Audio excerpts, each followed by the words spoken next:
Bienvenue dans la Guilde, le podcast qui booste vos compétences en Quality Engineering. Je suis Jean-François Frézy, expert en Quality Engineering et passionné par la transmission des savoirs. Chaque semaine, je te partage des astuces pour transformer ta façon de travailler en Quality Engineering. Installe-toi bien, on est parti pour un nouvel épisode rempli de conseils concrets.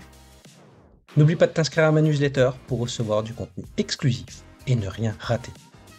Chaque semaine, je te livre des méthodes actionnables, des outils efficaces et des stratégies sur les meilleures pratiques du moment, avec des formats courts, pratiques et accessibles à tous.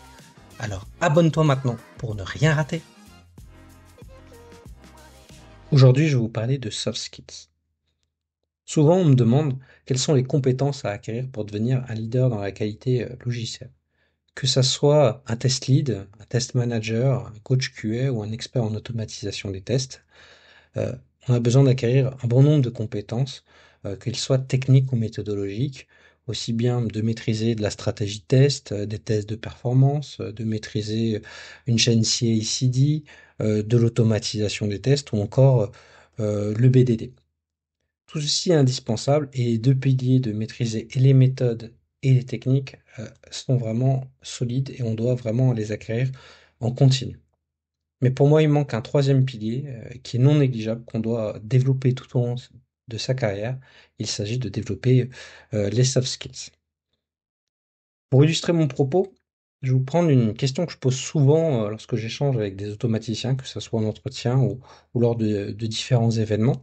Je leur demande souvent, mais pourquoi tu n'as pas essayé d'automatiser tous tes tests?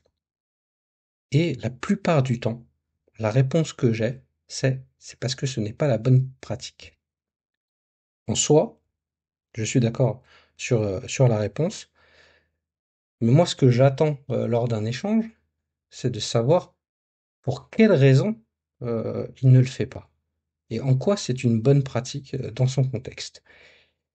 Pourquoi on a ce type de réponse la plupart du temps? C'est parce que on n'a pas l'habitude d'expliquer ce qu'on fait et pourquoi on le fait et on n'est pas challengé.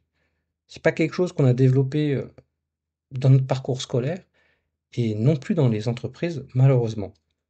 De ce fait, euh, on a souvent comme réponse magique, c'est la bonne pratique ou ce n'est pas la bonne pratique. Et ça, c'est un peu dommage parce que ça, même si on maîtrise son sujet, on perd un peu en crédibilité technique et méthodologique parce que on n'est pas habitué à structurer sa pensée et à communiquer et à collaborer sur ces sujets-là. Et ça, on le voit, mais de façon assez énorme lorsqu'on fait des entretiens de recrutement euh, où les gens nous répondent souvent c'est la bonne pratique et lorsqu'on leur demande pourquoi, bah, ils ont du mal, ils cherchent leurs mots, ils bafouillent et c'est un peu dommage. Et c'est pour ça que je fais ce sujet de podcast pour vous donner quelques petits conseils pour pouvoir le mettre en place et qu'on puisse vraiment le développer. Vraiment, dans le monde actuel, il faut vraiment maîtriser les soft skills pour pouvoir bien travailler. On est quand même de plus en plus dans des projets d'agilité où la collaboration est importante et développer ces soft skills, c'est vraiment importante.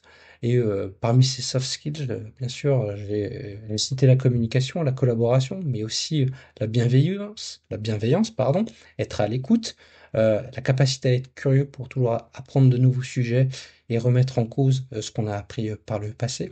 Et ça, c'est vraiment indispensable si on veut pouvoir fédérer et être facilitateur dans des équipes et donc pouvoir être plus à l'écoute lorsqu'on va être force de proposition. Donc je vais vous donner trois conseils qui me paraissent que j'utilise très régulièrement et j'espère qu'ils vous serviront pour pouvoir essayer de développer ces soft skills. La première, c'est vraiment de lorsque vous êtes dans une équipe et qu'il y a une problématique, euh, de ne pas essayer de proposer la solution, mais vraiment de poser les questions pour bien comprendre l'équipe et pouvoir mieux communiquer. Et souvent, la réponse à la solution va émaner de vos échanges. Donc, il est vraiment important de comprendre et de demander comment l'équipe s'y est prise, quelles ont été les conséquences, qu'elles soient positives ou négatives, quelles ont été les plus grandes difficultés rencontrées, quelles décisions ont été prises et pourquoi. Et alors, qu'est-ce qui a fonctionné et qu'est-ce qui n'a pas fonctionné? Et surtout, quel est le résultat par rapport aux attentes? et la perception qu'ils peuvent avoir de l'attendu. Parce que des fois, on a l'impression que ce qu'on a fait n'est pas génial, parce qu'on avait un niveau d'ambition qui était démesuré par rapport au temps et aux moyens qu'on avait. Et donc c'est bien d'aider à faire prendre du recul sur les résultats et de dire qu'on est dans la bonne voie et qu'il faut continuer, par exemple. Donc poser des questions, c'est très important, et faut le voir. Et c'est des choses qui sont utiles aussi en entretien. Souvent, on voit des candidats qui vont poser des questions, qui vont pas poser de questions, mais qui vont juste euh, énumérer de façon chronologique leur parcours sur un CV et ne vont pas s'intéresser à la personne en face d'eux, ne va pas leur poser des questions, elle va pas se mettre dans le contexte qu'attend la future entreprise pour se projeter avec son candidat.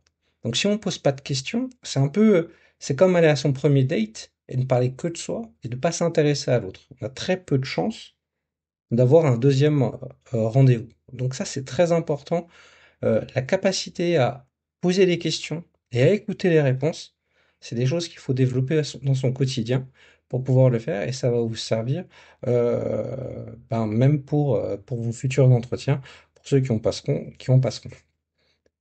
Le deuxième conseil que je peux donner, c'est c'est vraiment ce que moi j'appelle la technique du sandwich. Souvent, quand je vais faire un constat sur un projet et que je vais voir et qu'on me demande d'essayer de transformer ou d'améliorer les choses, euh, ben, c'est un peu facile d'arriver et d'énumérer tout ce qui va pas.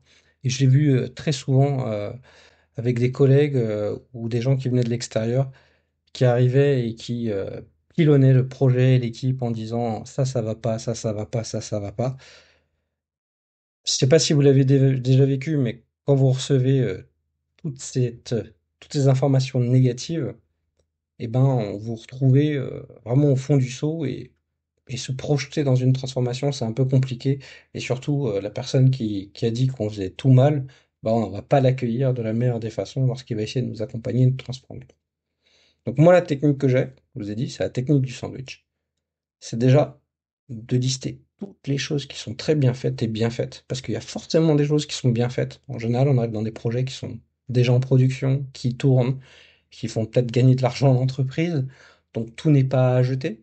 Il y a forcément des choses à améliorer, mais il faut mettre en avant les points positifs, les initiatives qui ont été prises pour s'améliorer et le mettre en avant. Et après, vraiment, toujours en restant positif, de parler d'axes de progrès, de dire voilà toutes les choses qu'il faut améliorer et comment on pourrait les améliorer pour les amener. Et à la fin, terminer vraiment sur une conclusion positive pour emmener vers un début de conduite du changement et emmener les équipes à se transformer. Et donc, cette technique-là, vous pouvez l'emmener sur plein de sujets. Lorsque euh, vous êtes pas en phase avec peut-être un développeur dans la façon dont il fait les choses, ben, dites-lui déjà bien ce qu'il fait, et après, dites de façon positive la façon dont vous aimeriez bien que ça soit fait pour pouvoir que ça soit un peu plus positif. Donc ça paraît pas du tout naturel au début, mais après, si vous essayez cette technique, vous allez voir que quand on parle de façon assez positive avec les gens et qu'on les emmène et qu'on flatte aussi un peu leur ego sur ce qu'ils savent bien faire, ben en général, les relations se passent mieux et on peut avancer et construire des choses ensemble. Donc je vous encourage à essayer cette technique. Si vous le faites, ben, n'hésitez pas à me le dire, que ce soit en commentaire sur le podcast ou sur mon LinkedIn. Le troisième conseil que je peux vous mettre, je peux conseiller, c'est de développer votre compétence en storytelling. Voilà. L'art de raconter une histoire, c'est vraiment extrêmement important. Je pense qu'on aime tous regarder un bon film, une belle série ou lire un bon livre. Eh ben, ces auteurs-là, ils nous racontent des belles histoires. Eh ben, on a été bercé là-dedans, donc ce qu'on attend de nos interlocuteurs lorsqu'ils vont nous présenter quelque chose, un sujet, ou quoi que ce soit à l'écrit ou à l'oral, notre cerveau il est conditionné à recevoir une belle histoire. Donc si vous devez présenter un sujet sur pourquoi il faut mettre en place, par exemple, l'automatisation des tests, et que d'entrée de jeu, vous voulez mettre en avant votre expertise et que vous noyez toutes les personnes devant vous de détails, d'éléments très techniques, ça va être compliqué parce que vous voulez mettre tout de suite une solution, les gens n'ont peut-être pas votre niveau technique, ils vous écoutent pas et ça va être difficile de les faire adhérer au discours. Donc il est important de savoir connaître son auditoire, savoir quelles sont ses attentes pour pouvoir raconter la meilleure histoire possible et pouvoir mieux communiquer dessus. Donc ça, c'est vraiment important et il faut pas hésiter à s'entraîner et prendre la parole en interne pour pouvoir développer cette compétence. Donc déjà avec ses collègues, puis après avec toute l'équipe produit, puis après avec d'autres équipes pour pouvoir prendre l'habitude de communiquer en racontant des histoires les plus belles possibles. Un livre qui m'a particulièrement marqué dans ma carrière, notamment en début de carrière, pour pouvoir développer cette soft skills-là, c'est un livre de Dale Carnegie qui s'appelle Comment parler en public.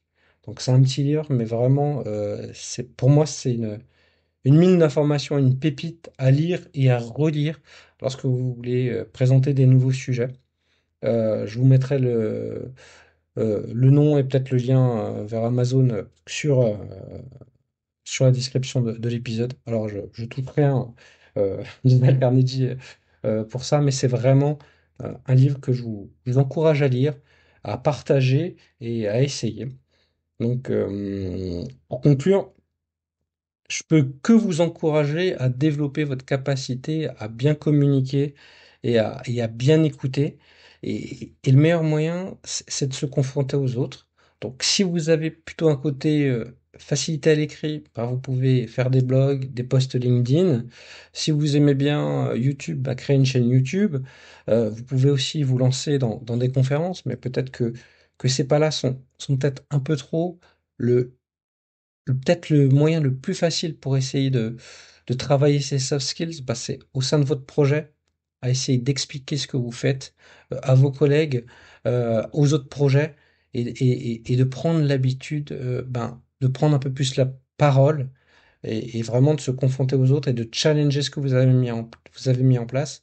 Et comme je dis souvent, on n'est pas à l'abri d'apprendre quelque chose en présentant un sujet avec quelqu'un d'autre qui l'a fait autrement, dans un autre contexte, et ça peut être vraiment extrêmement intéressant. Donc je vous encourage à passer à l'action, à développer vos soft skills, et on se retrouve au prochain épisode. À bientôt. Merci d'avoir écouté cet épisode. C'est grâce à toi que la guilde continue de grandir. Si tu as aimé, n'hésite pas à partager autour de toi et à laisser un avis 5 étoiles sur ta plateforme préférée. Je te donne rendez-vous au prochain épisode avec encore plus de conseils pour booster tes compétences.